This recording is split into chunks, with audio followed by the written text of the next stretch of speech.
પ્રભુ એમ પકડાય ને. અમે કીધું હતું આનંદ પ્રભુને, એને આ લોકો એમ કહે છે કે મોકલો મોકલો મોકલો, એ મોકલશે બરાબર. હા, કારણ કે મોકલવાનું હોય ક્યાં ને મોકલે ક્યાં એવું છે.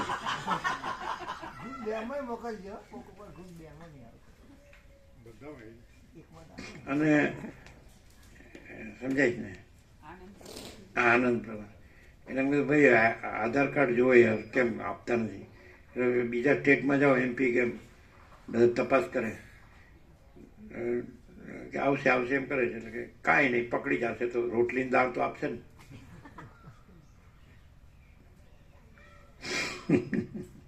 પછી એમ કે કરાવો નોંધારાનો આધાર, પણ એ જ છે એમાં નોંધારો, એ કાંઈ નોંધારો થાય ને પાછો એનો આધાર થાય,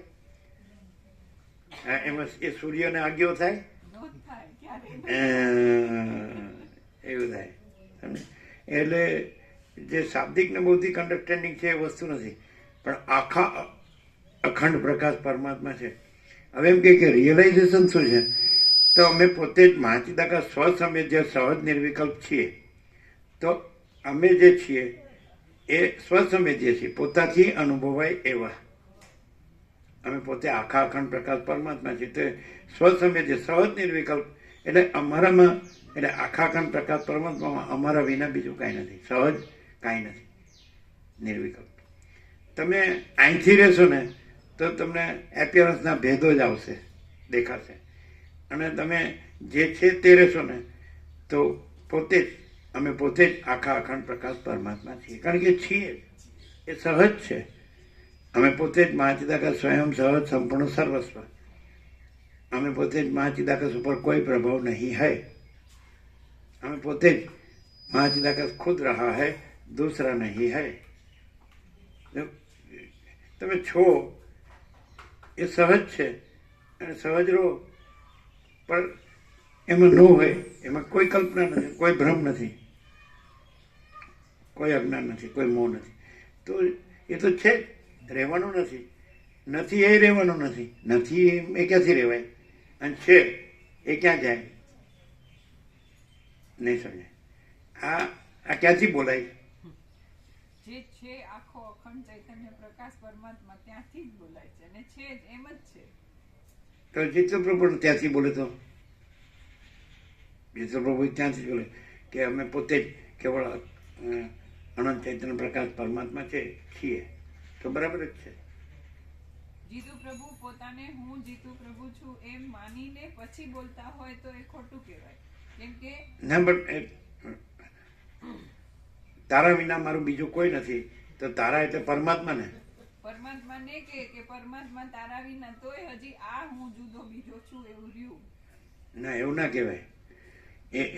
એમાં એવું છે કે દાખલા કે રમણ સોહમ કે રામકૃષ્ણ પરમહંસ દાસોહમ કે તો વન એન્ડ ધી સેમ.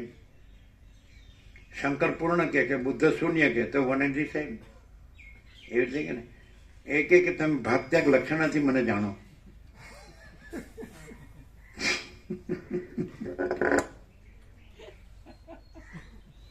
ચાલો,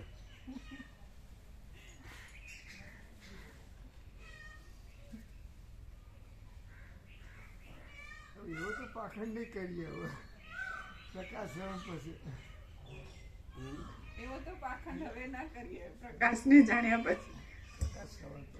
એટલે પ્રકાશ શ્રવણ એટલે અમે હવે અમે એમ કહીએ કે અમે પોતે જ આખા અખંડ પ્રકાશ પરમાત્મા છીએ, તો પાખંડથી નથી કહેતા, છીએ અને કહીએ છીએ એમ કહી શકે ને. અમે બોલીએ તો તમારે તમારે સાચું, અમે સાચું બોલીએ છીએ એમ માનવું પડે, એમ કે ને. પાખંડથી હવે નથી બોલતા. અમે વસિત પ્રકાશથી જાણ્યું છે કે અમે પોતે જ આખા અખંડ પ્રકાશ પરમાત્મા છીએ, તો સાચું જ છે. તમારો ઘર લૂંટાઈ જાય છે ને પરમાત્મા ના, અમારું ઘર કેમ કે આખું બધું પ્રભુએ કીધું કે બધું જ અમે છીએ, અને એ જ પરમ સત્ય છે. પ્રભુ પેલું કીધું ને, સાચું જાગો, સાચું અનુભવો, સાચું રહો અને સાચું પ્રકાશો. હા, સાચું. હા, જાગો, જાગો, જાણો, અનુભવો, રહો, પ્રકાશો. હા, એ રીતે પ્રકાશતા હોય તો એમાં અમને કોઈ વાંધો ના આવે, અડચણ નથી, કેમ કે આખું કીધું એને કીધું. પણ અમે તમે જે એને બીજા જુઓ છો એ નથી જોતા, પણ અમે તો એને આખા અખંડ પ્રકાશ પરમાત્માથી એ જોઈએ છીએ. અમારી ભૂલ સુધારો. અમારી તે સુધારીએ. આ તો અખંડ પ્રકાશ. તમે પ્રૂફ રીડર છો ને, એટલે પરમાત્માના પ્રૂફ રીડર. કેવું એવું હોય કે તમે પોતાને જીતુ પ્રભુ ના સમજો ના રહો અને જો હૈ સો હૈ એવા રહો. અમે એમનું કહીએ, અમે એમ કહીએ કે તમે એમને જીતુ પ્રભુ ન જુઓ, પરમાત્મા જુઓ. થોડું બુદ્ધિને તકલીફ પડે, બુદ્ધિને તકલીફ પડે તો ખરી, બુદ્ધિને જીરો તકલીફ થાય. પડે. બુદ્ધિને ને બુદ્ધિને બેને તકલીફ પડે. બે જીરો છે, બે જીરો. પરમાત્મા પૂર્ણ છે, એમાં જીરો છે જ નહીં. લ્યો આ પાછો હા હા હા હા એ કઈ નવું કહીએ છીએ અમે? કોઈ એમ કે પરમાત્મા આનંદ પૂર્ણ છે, બધા એમ કે, પછી કે એમાં આ જીરો છે ક્યાંથી આવ્યું? તો તમે જ્યાં જીરો કહો છો ત્યાં એ અનંત પૂર્ણ, અનંત ચૈતન્ય પ્રકાશ પરમાત્મા, અખંડ પ્રકાશ પરમાત્મા છે આખા, કે બીજું કોઈ છે? તો હવે જીરો ક્યાંથી આવ્યું? એટલે તમે ભાગ ત્યાગ લક્ષણ કરતા હશો.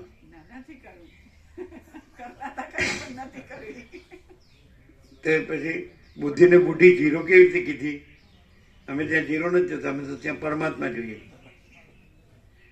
રાધે આમ કરે કે મારું કયો, આ બેને જ કીધું. એકલા તમે હો આખા આનંદ, તમે એટલે આ જે આખા તમે, એમાં તમે ને અમે ને એવું નહીં, એ આખા તમે જો. તમે ખરા ને પછી તમે અમે નહીં, એ ખરું. જો, અરે આખા આખું છે, આખું એ જ છે. તો પછી એમાં એ. બુદ્ધિ એ જ છે, એ જ. જો હે સો હે. એ વાહ, અરે પણ તમે જ છો, એ હું કેમ કયો છું? લેવા કે ગમે એમ કરીને મેં બોલાવ્યું કે નહીં મારું એમ. હા, સાચું મારું.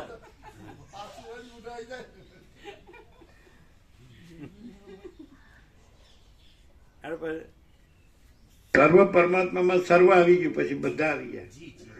પછી મને કયો, પછી પાછા ગુરુ કે અહમ બ્રહ્માસ્મિ તત્વમસી, બીજા નહીં, બીજા મારી પાસે આવે પછી હું કહું પછી.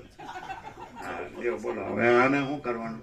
આવું અમને આવડ્યું નહીં, એટલે શું ડિફરન્સ છે? આ બધા જે આચાર્ય ભગવાન છે એમાં ને આ પ્રકાશમાં શું ડિફરન્સ? બોલો. આ પ્રકાશ જ છે ને, કોઈ આચાર્ય ભગવાન નથી પ્રભુ. એ આ તો નાસ્તિક થવા માંડ્યા. હા એટલે કમાલ છે. એટલે પણ ગુરુ વિના જ્ઞાન નહીં એવું કીધું છે ને.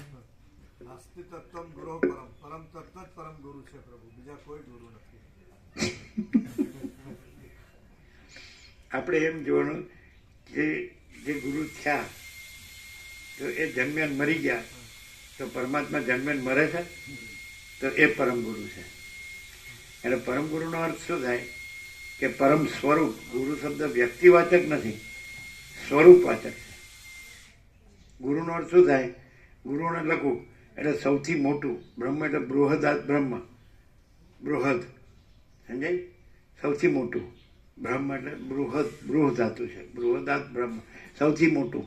તો ગુરુનો અર્થ સૌથી મોટું, જે પૂર્ણ બ્રહ્મ પરમાત્મા. એ પરમ ગુરુ એટલે કોઈ વ્યક્તિ નહીં.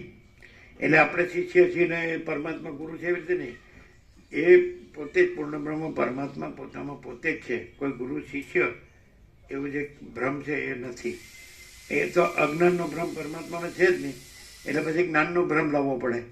જેમ રામકૃષ્ણ પરમહંસ કહે, એક કાંટો વાગ્યો તેને કાઢવા બીજો કાંટો લાવવાનો, પછી બે કાંટા ફેંકી દેવાના.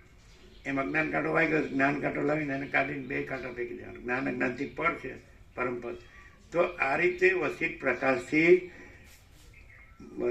સર્વ એ પરમ ચિદાકાશ, પરમપદ, પૂર્ણ વિશ્રાંતિ જે છે. અમે પોતે જ પરમ ચિદાકાશ, પરમપદ, પૂર્ણ વિશ્રાંતિ છે અને છીએ. સમજાય કે નહીં? તો